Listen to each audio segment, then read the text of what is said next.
भृत्यार्तिहं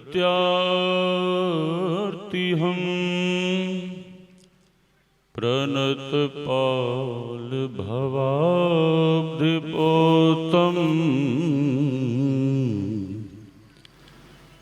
वन्दे महापुरुष ते चरणारविन्दम्।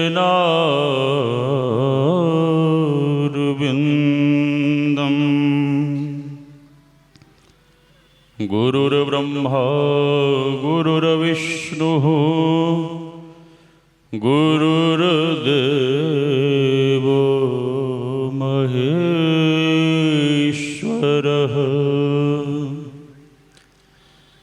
गुरुर्साक्षात् परं ब्रह्म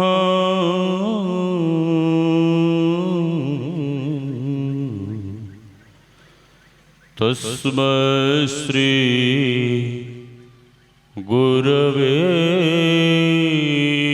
नमः।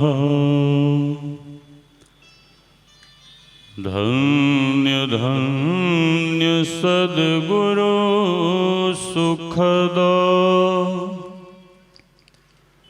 महिमा कही न जाय। जो कछु कहूँ तुम्हारी कृपा,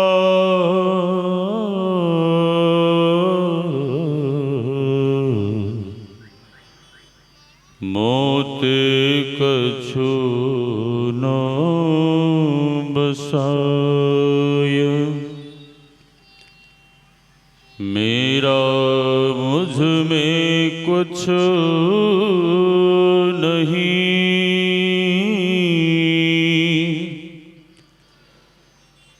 जो कुछ है गुरु तोय।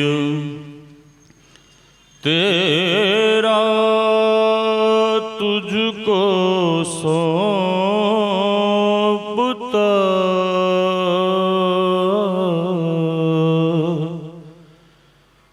क्या लगेगा मोर। तेरा तुझको सौंपता,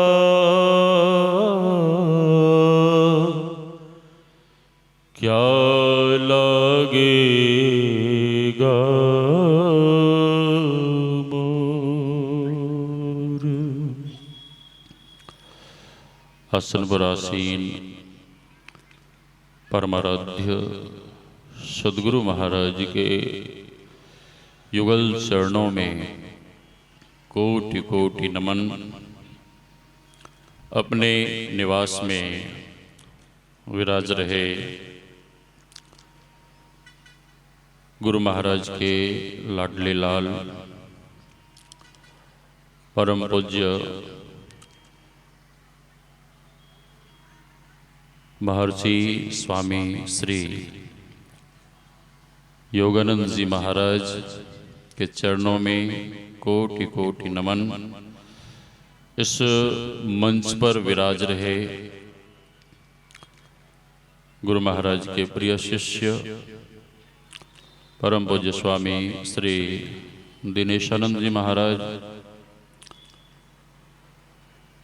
आदरणीय स्वामी श्री गुरु प्रसाद जी महाराज, आदरणीय स्वामी श्री रंजय बाबा, अन्य संत महापुरुष, इस ज्ञान यज्ञ में पधारे हुए पूज्य गुरुजन, सत्संग प्रेमी महानुभावों, माताओं एवं भक्तिमती बहनों, आप सबों के भीतर विराज रहे परमात्मा स्वरूप आत्मा को हम वंदन करते हैं। श्री राम मैं सब जग जानी, करऊं प्रणाम जोरि जुग पानी। यही भाव लिए हम आप सत्संग ज्ञान रूपी गंगा में अवगाहन कर अपने तन, मन और अंतःकरण को शुद्ध तथा पवित्र बनावें। अभी हम आप भक्ति के संबंध में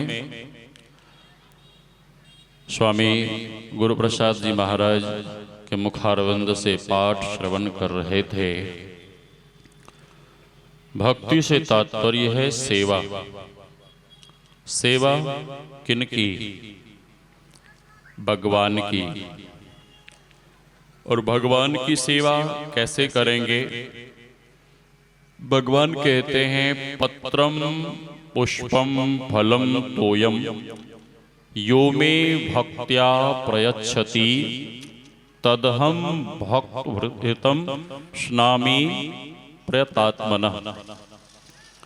भगवान कहते हैं भाव का भूखा हूं मैं, भाव ही बस सार है, भाव से मुझको भजे तो भव से बेड़ा पार है। भगवान केवल भाव के भूखे हैं। हम आप भी गुरुदेव से भाव भक्ति मांगते हैं। गुरुदेव की एक वाणी है, अपनी भगतिया सतगुरु साहब मोहे कृपा करी देहु हो। यहां से बिल्कुल ठीक उत्तर दिशा में गुरुदेव की तपोभूमि महर्षि में ही आश्रम धरहरा। गुरुदेव वहीं विराज रहे थे। अर्धरात्रि के समय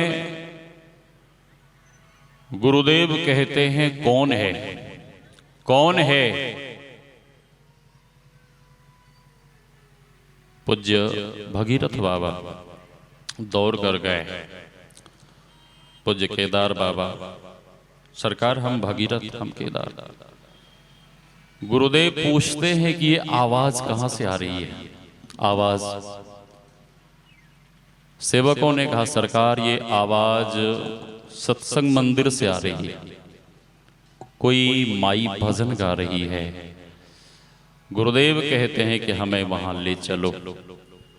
सेवकों ने कहा सरकार वहां मंदिर में इतने लोग सोए हैं कि पैर रखने की जगह नहीं, आप वहां तक कैसे जाएंगे? गुरुदेव कहते हैं कि मैं कह रहा हूं कि मुझे ले चलो। आदेश हो गया, ले गए। फिर सेवकों ने कहा कि हुजूर देखिए कैसे जाएंगे आप वहां तक? गुरुदेव कहते हैं कि मैं नहीं जा पाऊंगा। क्या तुम लोग भी नहीं जा सकते? तुम लोग उस माई को बुला कर लाओ, उस भक्ति माई को। गुरुदेव प्रतीक्षा में खड़े रहे, शिष्यगण बुलाने गए। कौन कहता है कि केवल भक्त ही भगवान को मिलने के लिए प्रतीक्षा में खड़े रहते हैं? कभी कभी ऐसा भी देखा गया है कि भगवान भी अपने भक्त को मिलने के लिए प्रतीक्षा में खड़े रहते हैं। कौन कहता है कि केवल भक्त ही भगवान से क्षमा मांगते हैं? कभी ऐसा भी देखा गया है कि भक्त से भी भगवान क्षमा मांगते हैं। ध्रुव जी महाराज ध्यान कर रहे थे और भगवान ने स्वयं ध्यान भंग किया। और ध्यान से जब ध्रुव जी महाराज उठे तो भगवान अपने दोनों हाथ जोड़कर उस नन्हे से भक्त बालक से भगवान क्षमा मांगने लगे कि बस हमें क्षमा कर दो। क्यों भगवान आप क्यों क्षमा मांग रहे हैं? भगवान कहते हैं कि वत्स मुझे तो बहुत पहले आ जाना चाहिए था, जब तुम्हें तुम्हारी विमाता ने तेरा अपमान किया था। मुझे आने में देरी हो गई, इसीलिए हे वत्स, हे भक्त, मुझे क्षमा कर दो। आज गुरुदेव एक भक्तिन माई को मिलने के लिए प्रतीक्षा में खड़े हैं। भक्तिन माई आती है, सेवकगण बुलाकर लाते हैं, गुरुदेव के चरणों में प्रणाम करती है। गुरुदेव कहते हैं कि ऐ माई, मैं तुम्हारी भक्ति से बहुत प्रसन्न हूं, मांगो, जो इच्छा है सो मांग लो। गुरुदेव आज प्रसन्न हैं। बहुत बार तो मांगने पर गुरुदेव लौटा देते थे, आज स्वयं चलकर पूर्ण संत सदगुरु जो परमात्मा के स्वरूप हैं स्वयं वहां चलकर गए हैं उस भक्तिन माई के पास कि मांग, जो इच्छा है सो मांग ले। वह माई भी परम भक्तिन थी। वो कहती है कि हे गुरु महाराज हमें कुछ नहीं चाहिए, जब अब आपका दर्शन हो ही गया तो अब हमें क्या चाहिए, कुछ नहीं चाहिए गुरुदेव। गुरुदेव के बारंबार कहने पर वो माई कहती है कि हे गुरु महाराज यदि आप हमें कुछ देना ही चाहते हैं तो केवल केवल आप अपनी प्रेमा भक्ति दे दीजिए और हमें कुछ नहीं चाहिए। गुरुदेव प्रसन्न हो गए और गुरुदेव कहते हैं कि ऐ माई, तूने बेटा बेटी नहीं मांगी, धन दौलत कुछ नहीं मांगे, तूने भक्ति मांगी है, तो जाओ मैं तुम्हें आशीर्वाद देता हूं। अगले जन्म नहीं, 2 4 10 20 जन्म नहीं, 150 जन्म नहीं, मैं तुम्हें आशीर्वाद देता हूं कि इसी जन्म में तुम्हारी भक्ति पूर्ण हो जाएगी। हम आप भक्ति मांगते हैं, लेकिन मांगना किस तरह से चाहिए वह संत महापुरुषों के सानिध्य में बैठकर सीखना चाहिए। तो समयाभाव है, 10 मिनट का समय मिला था, समय हमें लगता हो गया। फिर आगे गुरु महाराज की जब दया होगी तो विशेष रूप से आपकी सेवा करूंगा। मैं तो ऐसे ही घूमते घामते यहाँ आ गया। इधर कुछ कमिटी समिति के गुरुजन थे, बुजुर्ग लोग, उन्होंने बहुत आग्रह किया था कि आपको आना है, तो मैंने कहा जरूर, हाजिरी लगाने जरूर आऊंगा। जो भी संत महापुरुष वहां आएंगे, जो भी श्रद्धालु भक्तगण आएंगे, उनके दर्शन करने जरूर आऊंगा। श्री सद्गुरु महाराज की जय।